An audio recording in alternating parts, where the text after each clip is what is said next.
We'll be joined by our friends, Kurt Helin, Pro Basketball Talk at NBCSports.com. Hangs out with us 10 minutes from now. Get into it with him on the big trade in the NBA. There are a couple of big deals, actually. Also, a coaching hiring that may have taken some people by surprise. Alan Snell later in the show from LVSportsBiz.com to talk about the play being made by Las Vegas Golden Knights owner Bill Foley for an NBA franchise in the city via expansion. We'll get into that. Where could the team play? How good a chance does he have of getting it through? I would think it's a very good chance. We'll get to that a little later on in the show. Sam Yarnell is here as well. We'll talk some baseball. He'll be with us for odds and ends. But we start things out as we always do on this Tuesday edition of the show. It's time for the big story. The big story is presented by the Daily Wrap. It's our daily Substack newsletter, the SportsWrap with Jason Page newsletter, available on Substack. Scan the QR code right there. It's easy to do. You have your phone in your hand. Just scan the QR code or go to Substack and just search for the Daily Wrap. Check out our daily newsletter. It has coverage of the top stories that we're talking about here on the TV show. So in case you can't watch us, listen to us, you can always go and read what we've got there in the Daily Wrap. Available Monday through Friday. All right. The big trade on Monday night. You knew it was going to happen. It was a question of whether it would happen before the draft, after the draft. Would it be the Celtics? Would it be the Miami Heat? It turns out the Milwaukee Bucks felt better dealing with the Miami Heat. And the reason is simple. They are getting a haul. Tons of draft picks, 5 players, including Tyler Hero. This was a no-brainer to me when you look at the deals being offered by both the Celtics and the Miami Heat. Boston thought it could get away with Jaylen Brown going to Milwaukee and a couple of first-round picks. Miami said, we're going to throw everything at you, and then we'll just figure out how to build this thing around, Bam Adebayo and Giannis Antetokounmpo. They also get Bobby Portis in the deal from the Bucks. But make no mistake about it, Miami is all in here on trying to win a championship with Giannis and Bam Adebayo. And that is a formidable tandem in the paint that teams are going to have to deal with now for several years to come. I want to take this from all three teams' perspectives. If you're Milwaukee, I think you did great. I think you did about as well as you could possibly do, considering you had somebody who wanted to get out of Milwaukee. You had somebody who is still near the top of his game as far as the NBA is concerned. And you could still get the sort of value for him that you wound up getting. I think Milwaukee did extremely well here. And they're going to be competitive. They're not going to be cellar dwellers when you add all the talent that they brought over from Miami, plus all the draft picks, which you could then package to maybe even get a better spot in the draft on Tuesday night, or maybe accumulate more picks for further down the road if you don't like what's available at 13, which is, I believe, they got from Miami for Tuesday night. I think this is just a terrific deal for Milwaukee, and the best of all scenarios when you had to get rid of Giannis anyway. That's one. Miami, look, it's Eric Spoelstra and the Miami Heat and Pat Riley, and they're always doing the right things. I thought this was a great move for them. They made sure they were not going to be outbid by the Boston Celtics. Some people might say, hey, maybe they overpaid a little bit. Because even with Bam and Giannis, do you put Miami at the top of the East with what Boston currently is? Reminder, that could change. Detroit on the come. Cleveland's still going to be forced to be reckoned with, and the Knicks are the world champions. Do we put Miami in that upper echelon of the East now? Remains to be seen. The biggest question of all to me is this one. Jaylen Brown. And what are the Boston Celtics doing at this point? Because you've now dangled Jaylen Brown in front of a couple of different teams to try and make something happen to move him after he and Jason Tatum brought a championship to the city. You are now putting the franchise in a position where you're almost going to have to part ways with him. But here's the problem. You haven't been able to get him out of Boston with a couple of different deals that you've offered up. And now if you're Jaylen Brown, you're thinking, well, do I even want to sign a contract extension and stay here for a franchise that's clearly not enchanted enough with me to keep me out of these trade discussions? There is clearly a disconnect at this point between Jaylen Brown and the Boston Celtics, or Jaylen Brown and Jason Tatum, which is something the media has tried to create for several years now when it comes to this duo, which should have been the future for Boston. It shouldn't just be a handful of years. These guys should be playing together on that team in competition, in a situation where they could have potentially been a championship team for years to come. And instead, they're going to wind up being split up. And I know everybody thinks the grass is always greener on the other side. Maybe Celtics fans feel that way. Maybe Jason Tatum feels that way. Maybe Jaylen Brown feels that way.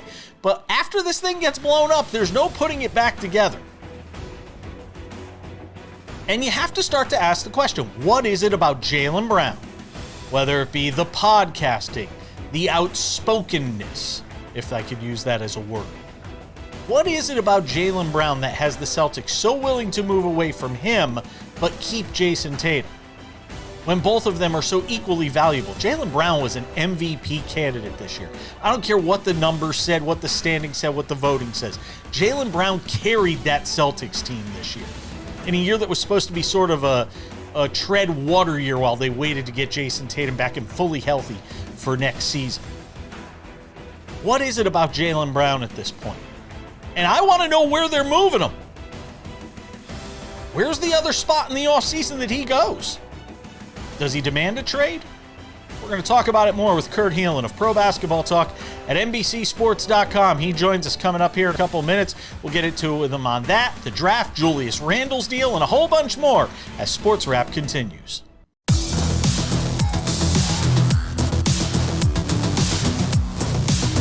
All right, you've heard what I had to say in the big story when it comes to the Giannis Antetokounmpo trade to Miami, the Jaylen Brown aspect of it.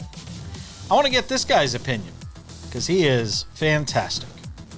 The one and only Kurt. Is there an earthquake in California? Your computer shaking, or is there an earthquake? Shaking? No, it was probably my leg bouncing up and just down. Making sure.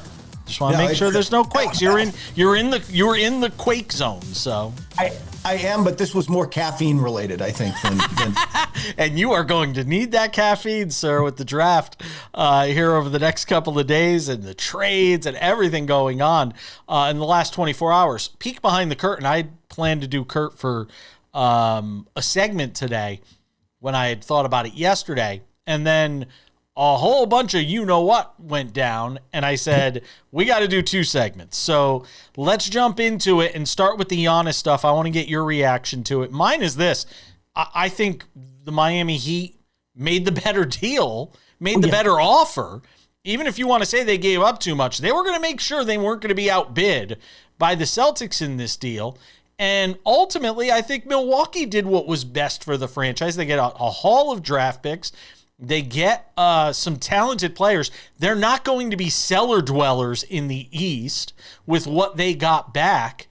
How do you grade the deal from both sides, just from the Milwaukee-Miami standpoint, and then we'll get to Boston?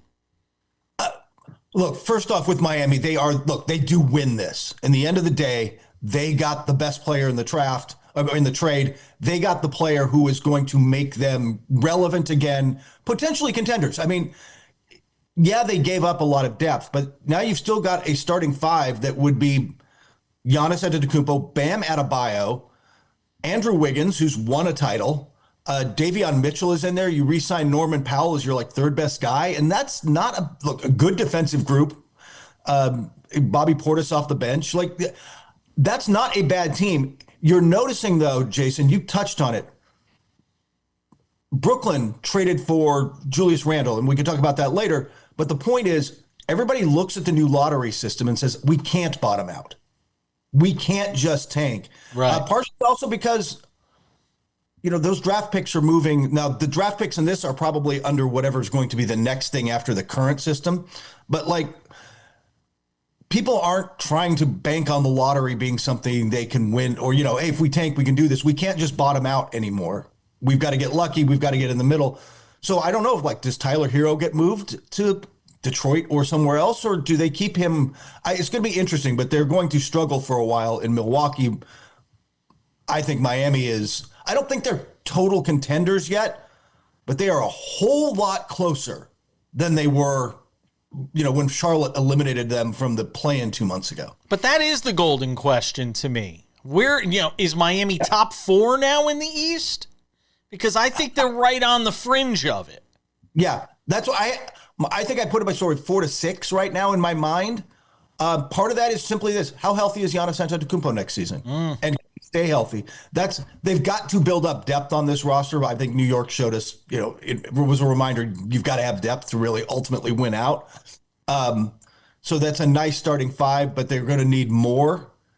But it also, if Giannis plays 70 games, that's a much better team than if he plays 50. Yeah, I absolutely agree with that. And he's going to have a great coach in Eric Spoelstra. I'll be curious to see how he and Spo sort of coexist. And look, I always give one pass.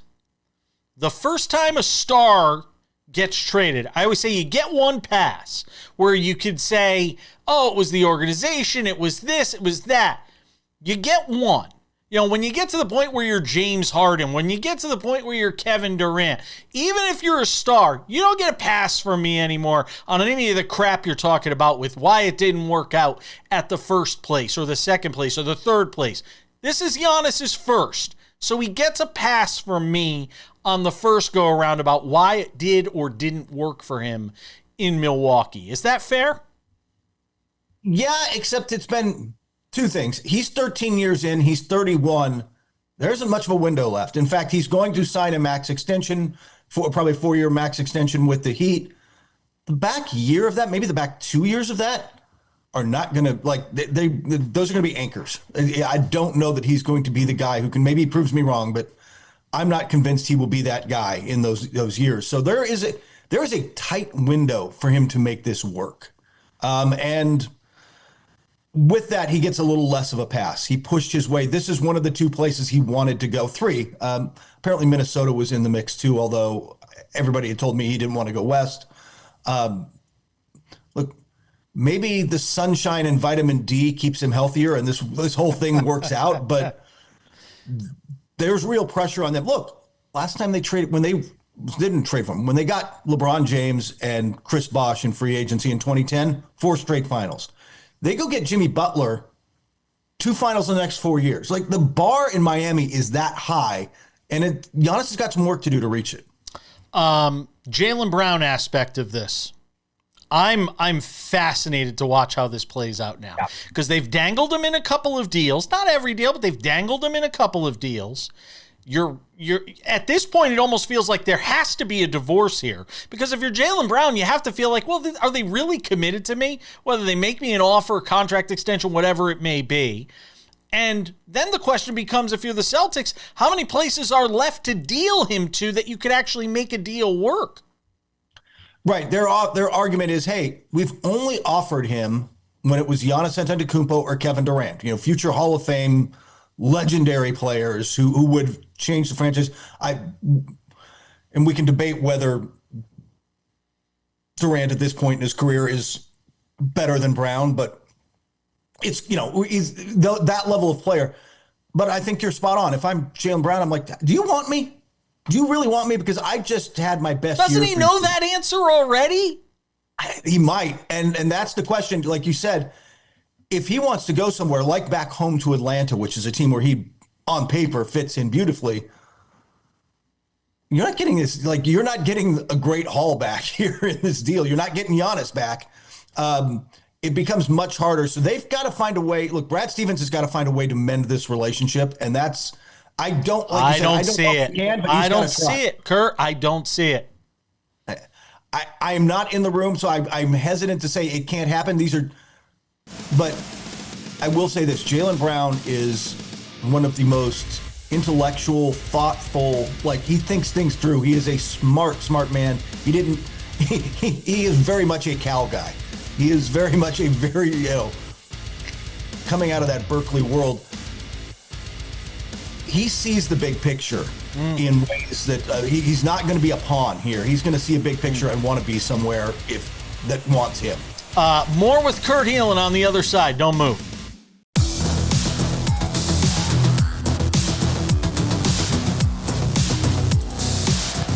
All right, coming up in 10 minutes, Alan Snell, Las Vegas Sports Business Journal.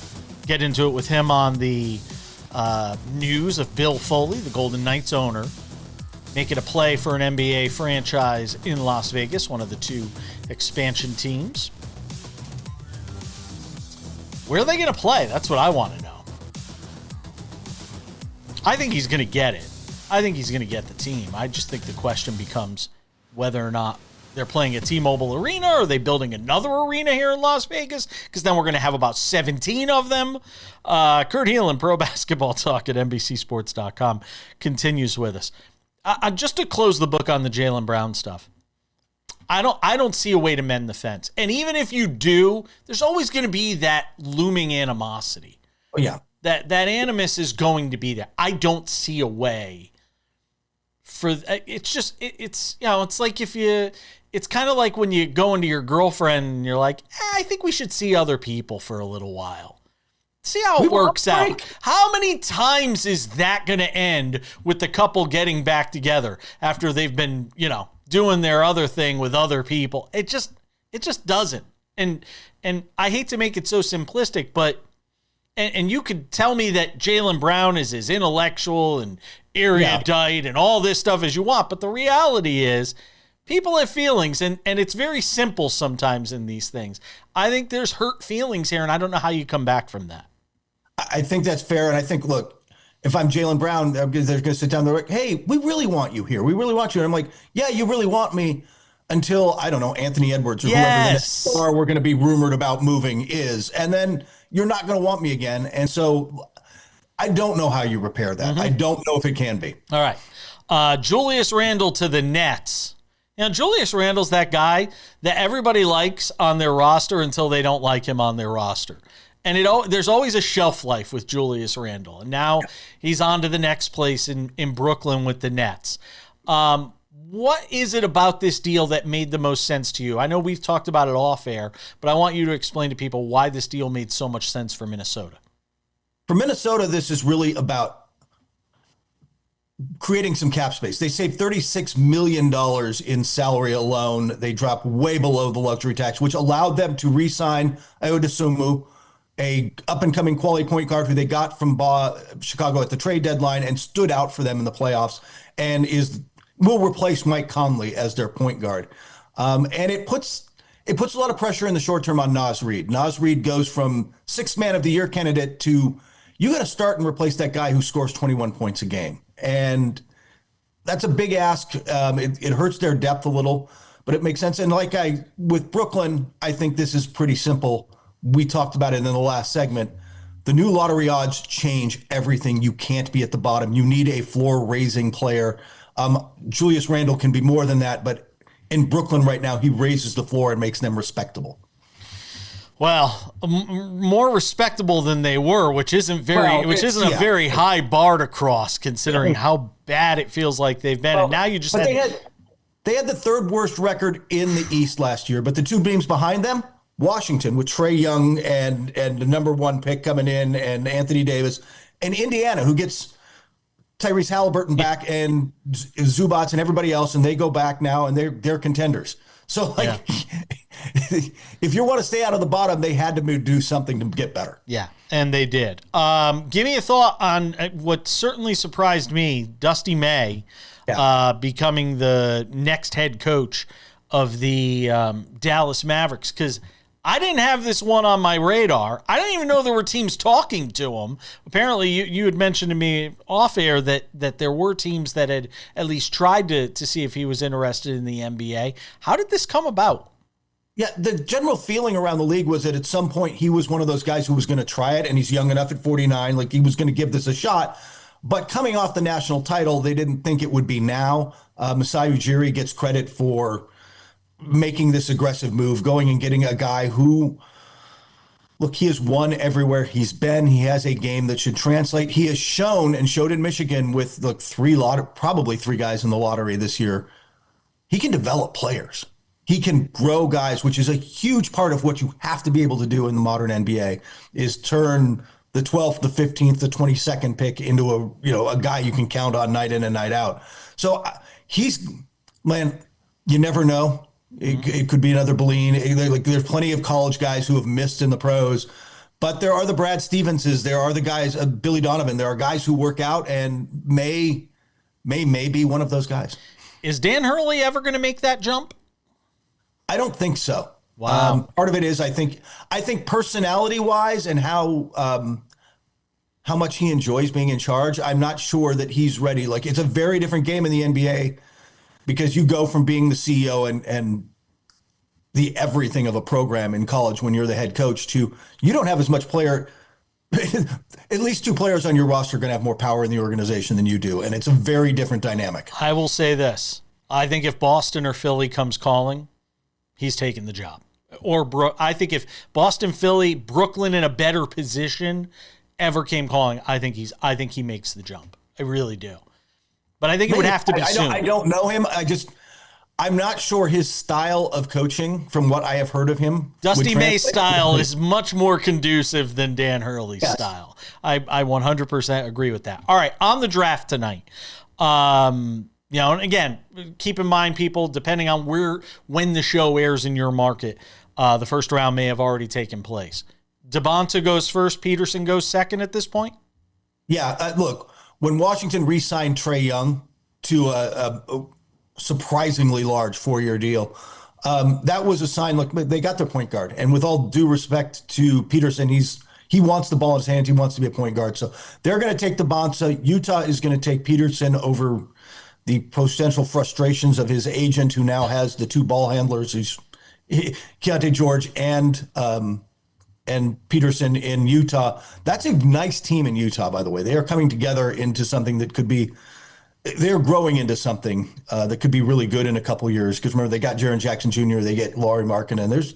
There's something there, and Peterson can be a big part of that. But they're going to have to figure out the balance. But that's 1-2, and then Memphis wins with Cam Boozer probably. Any surprises that you expect? Potential deals that you could be looking for? No, I think you're going to see movement. Oklahoma City wants to move up. They have their eye on a couple of the Michigan guys, actually. All right. Dusty May's guys. They have the 12 and 17 and what can only be described as a pirate ships of booty if they want to throw it in the deal, right? Like they are loaded if they want to make a deal and move up. Also, the draft starts at 5.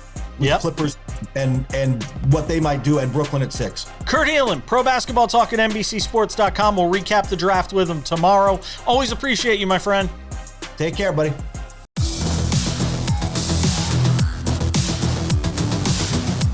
You can't go to a sports event in Las Vegas without running into this guy. Alan Snell joins us on the show. LV Sports Biz is his jam.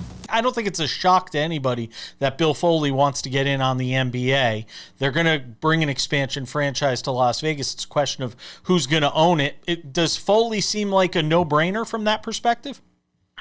Yeah, I think so. I go back with Bill Foley to my days when I covered the business of sports at the Review Journal. And in 2015, before the Golden Knights were even created and approved, I had a really interesting interview with Bill Foley, and I got to tell you, the term that he used to describe himself is really apropos, and that is he called himself a habitual investor, and he's 81 years old.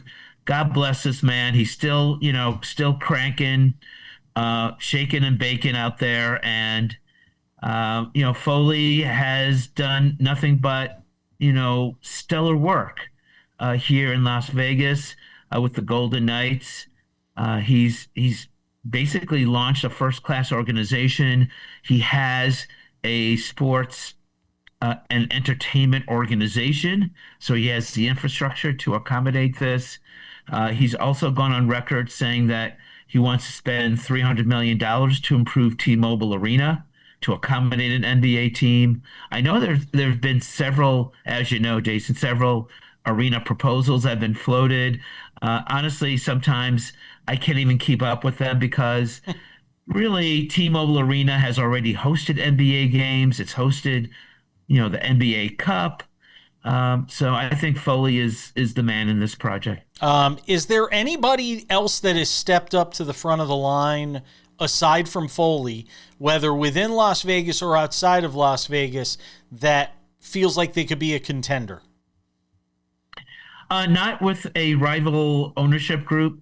That I do suspect there'll be some interesting and big names in the ownership group.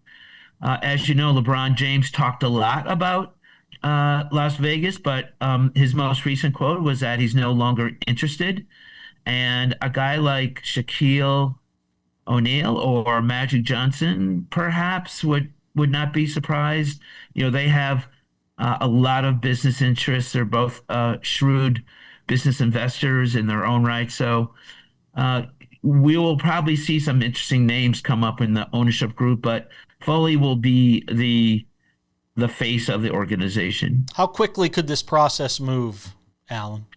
Well, the NBA wants to have a team, I believe, here in Vegas by 2028, which is interesting timing since the A's are supposed to open up their stadium, in March of 2028.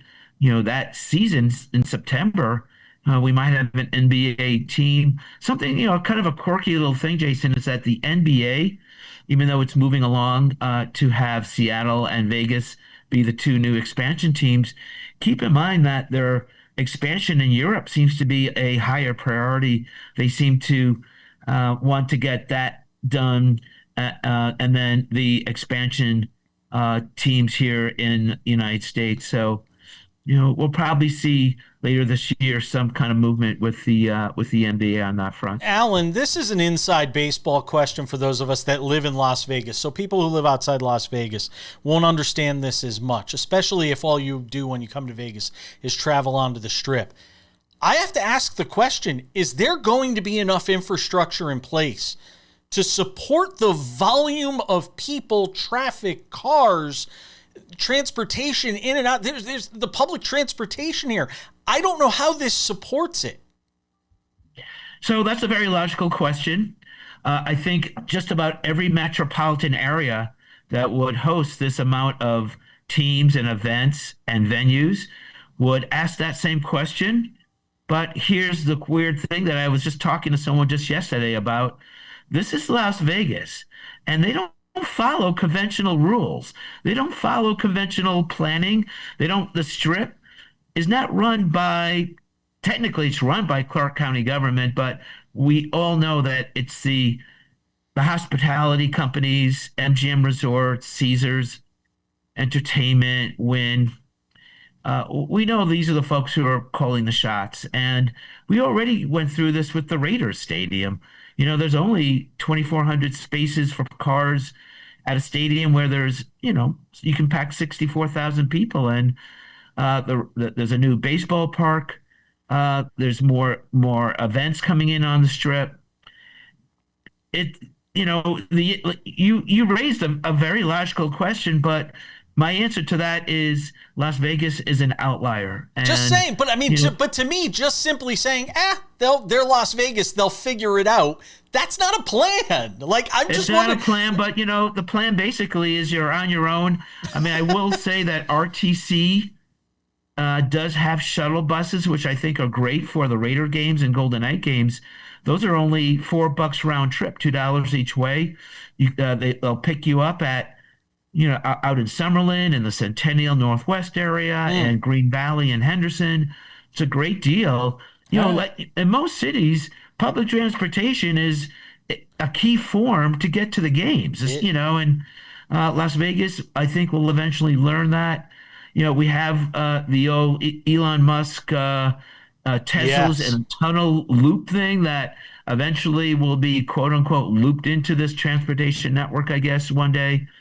But, for me, it's kind of funny you raised a bicycle. I park my car with my bicycle like a mile or two outside the Strip, park the car in a quiet street, and I bike right in. I bike right to the venue. You are a brave and soul. I know that's kind of shocking from Yep. Las Vegas, but Yep.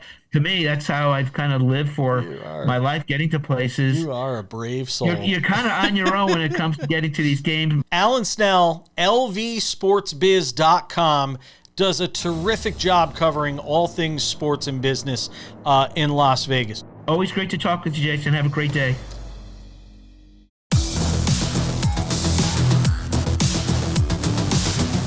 Welcome back to the show. Odds and Ends wraps it up 10 minutes from now. If I say we're going to talk about the College World Series, you know Sam's going to be around for that because he's the only person that watches it. Right, Sam? No? I'm so mean. I know. Oh, those kids. Those hardworking student athletes are just, they're grinding it so hard. I gotta be nicer to them, I guess. Have you been keeping up with the news lately, Jason? We got an offer on the table that could be making college baseball maybe I don't want to say the most watched, but like the College World Series is gonna, if the CBA that's now on the table goes through, the College World Series, I'll tell you this right now, folks, is going to be more watched than whatever regular season MLB game is going on at that time. If we really get to a point where Major League Baseball is restricting players to going to college before they get into Major League Baseball, that College World Series is going to be incredible because all these, 18-year-old Dominicans, 19-year-old Cubans, 20-year-old Americans that are in this system that went straight from high school to the minors, they're going to be forced to the college route, Jason. People are going to love college baseball then. I'm just getting in on the ground floor. I got news for you. If that happens, people are going to scream bloody murder about the number of foreign players that are getting opportunities in college baseball. Patrick McEnroe and I just talked about this yesterday. And right now, the big conversation in college tennis is all the foreign-born players that are getting all the spots on tennis teams, the best tennis teams. That's going to be the same problem that comes to baseball if this comes to pass in college. It's a problem that other sports that are much smaller have had for decades at this point. I went to a college that was really proficient in field hockey. I think there were 2 Americans on the entire field hockey roster at my school. I don't even want to call it a problem. It is a phenomenon that has happened in a lot of American colleges. Conservatives a good thing. Conservatives will call it a problem. Since we're doing a slightly political segment here, conservatives will call it a problem. I can promise you. The Megyn Kellys of the world, the Josh Hawleys of the world, they will call it a problem. Speaking of Josh Hawley, he basically laid down the lumber on Rob Manfred in Major League Baseball after the Giants, this whole Giants fiasco, with the Giants and the pride hats and the 3 players. One didn't wear the hat. The other 2 wore the hat but put Bible verses on it. And Josh Hawley, after Major League Baseball threatened fines and all of this for defacing the hat, Josh Hawley sent a letter out to the folks at Major League Baseball and Rob Manfred. They were going to haul him in front of Congress. I mean, it was going to be this whole big show. Well, Rob Manfred basically rolled over and died, metaphorically, when it came to this story, because he basically threw the Giants under the bus. Said, it was a miscommunication from the Giants, ownership and management to their players. And we were never going to fine, we would never suspend any guys for expressing their religious beliefs. Sam, this was a bad look all around. Yeah, so a couple of things I want to get into. You got into it from the political side. My only question on the political side in all of this is, someone who, because of my history, stay far away from politics and where I grew up because I know how much that ruins people.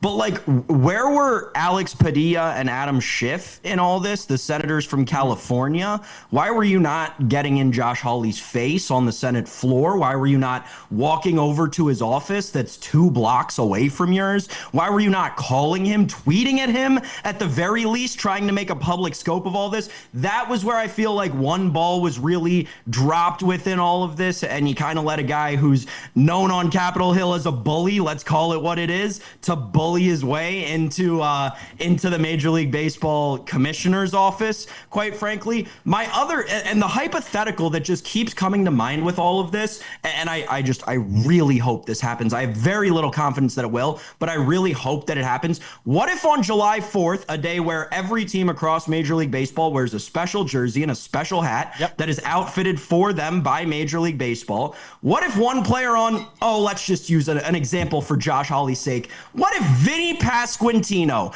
of the Kansas City Royals in Josh Hawley's great state of Missouri, where I have spent many a year throughout my childhood, by the way. Hello to my family in Missouri.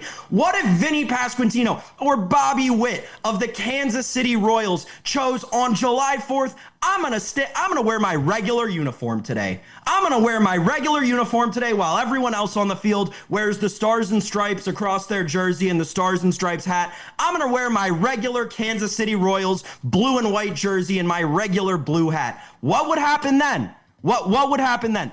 That is my question in response to all of this that has fallen out. What happens if next week on July 4th, when everybody's wearing a special jersey, there's a guy who decides, you know what? I want to wear my regular jersey today. I've been on a heater. I don't want to change uniforms. I'm going to wear my regular jersey. I really want there to be, I doubt that there is because I know quite a few of them, but I really want there to be a Major League Baseball player out there with the cojones to freaking do that. Again, Jason, I doubt it happens, but it would make this all just another level of interesting. Well, it really is, because there's people out there saying, there was fear. Well, what if there's, fear of discipline from the leagues? Athletes can now there's this idea that, now athletes can opt out of pride uniforms without fear of discipline from the leagues. They could always opt out. That was always an option. Nobody knew, and nobody was unaware of the fact that you can opt out of wearing the pride hats. That was always an option. So this excuse that, they didn't know, they were unaware, it wasn't communicated, everybody knew. So it's going to be fascinating. I think Pride Nights are going to go away altogether. At least I think alternate uniforms are going to go away altogether. But we'll have to wait and see. Odds and ends are next.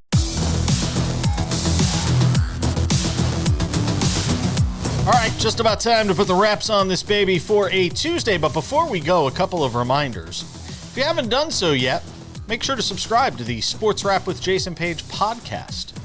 Available on all your favorite podcasting platforms: Spotify, Apple Podcasts, YouTube Podcasts, iHeartRadio, TuneIn, Odyssey, Amazon. Anywhere you get a podcast, you can listen to the show. Crystal clear audio, Monday through Friday. It works just as well as a podcast. Limited commercial interruptions. Listen on the drive to work, while you're in the shower, laying in bed, wherever you want. So check that out, Monday through Friday, over on whatever place you get your podcasts. It's also at sportswrap.tv, which I'll talk about in a moment. The Sports Wrap with Jason Page YouTube channel is the place to find all things Sports Wrap with Jason Page. Monday through Friday TV version of the show available there, commercial free, 45 minutes waiting there for you every afternoon. We've also got Sports Wrap Shorts, Sports Wrap Originals, extended conversations, stuff that doesn't fit into the show. It's all there. The Sports Wrap with Jason Page YouTube channel. In addition to SportsWrap.tv, this is the brand new website for Sports Wrap with Jason Page. Everything is there. You can find out about me. Yeah, we got to put up a Sam page. I just realized that. I am terrible. I really am. We don't have anything with Sam. We don't have any reference to you on the website. I just realized, but it's not. I've been doing. I thought it was on purpose. No, absolutely not. It has. I am a little bit of a controversial figure these days, Jason. You know me. Yeah, you're untouchable. You are toxic. We gotta put Sam on there. I gotta get a good Sam picture, and we'll put a good Sam sub page on the site that people could click on it and go find about Sam and send him hate mail like they do to me all the time. The Sports Wrap with Jason Page website, sportswrap.tv, is where you want to go for that. sportswrap.tv for the website. You can find your affiliate there, the podcast, the TV version of the show, the merch store, which is going to be opening up soon. As soon as we finish getting the designs done, it's going to be great. The Sports Wrap with Jason Page website, sportswrap.tv. All right, without any further delay on this Tuesday edition of the show, it's time for some odds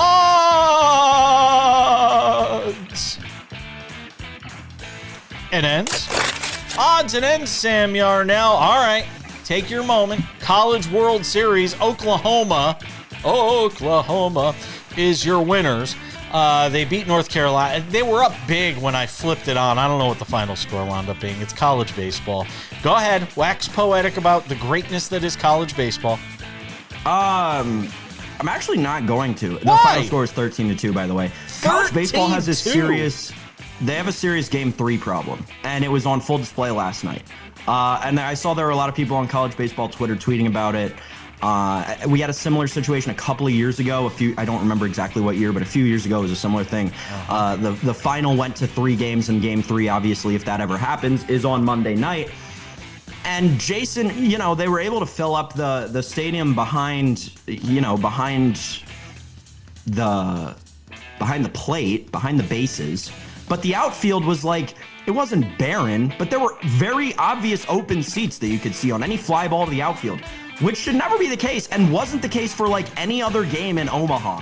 So it's always very weird to me, and I know that it's slippery slope because it's a non-guaranteed game, right? You have fan bases that, you have all these fan bases converging. You don't know who's going to be playing in it. People have to take off of work. I get it. It's a lot. It's a big ask. And, we don't see these games on Mondays get packed out very often. But college baseball has to do something, especially with what we talked about earlier in the show, especially if college baseball is really about to become more college football-esque than not.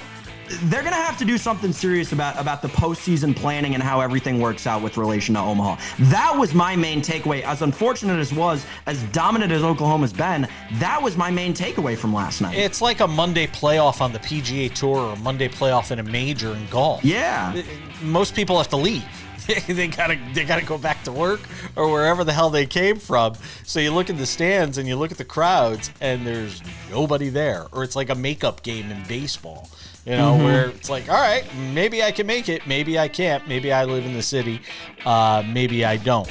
It's interesting, though, that was your takeaway. Linda Cohn is retiring after 34 years at ESPN. I want to say bravo to Linda Cohn. She's like the last of the remaining from the old days. I mean, Scott Van Pelt's still there, I guess you could say, but he's kind of a special case. But Linda Cohn is like the OG of OG. She goes way back.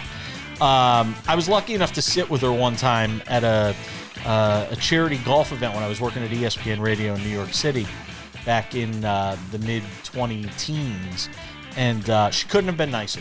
Absolutely loved sitting with her and getting to chat with her and getting to know her some. So congratulations to Linda Cohn, Sam Yarnell. 34 years is a good run. Yeah, Linda Cohn has been on ESPN for longer than my entire lifetime, which is crazy to think about. A lot longer. Yeah, a lot. Like, it's not really close. No. It is crazy to think about, and obviously a legend and has done everything for them, right? Linda Cohn has done everything for ESPN. So an incredible career for her. And I can't believe I saw, when we were talking about this, I saw that she had been on ESPN for 34 years. I couldn't believe it. I really, it's crazy that she spent that long there. Yep. Congratulations on her retirement. We'll see what she does next if she decides to do anything.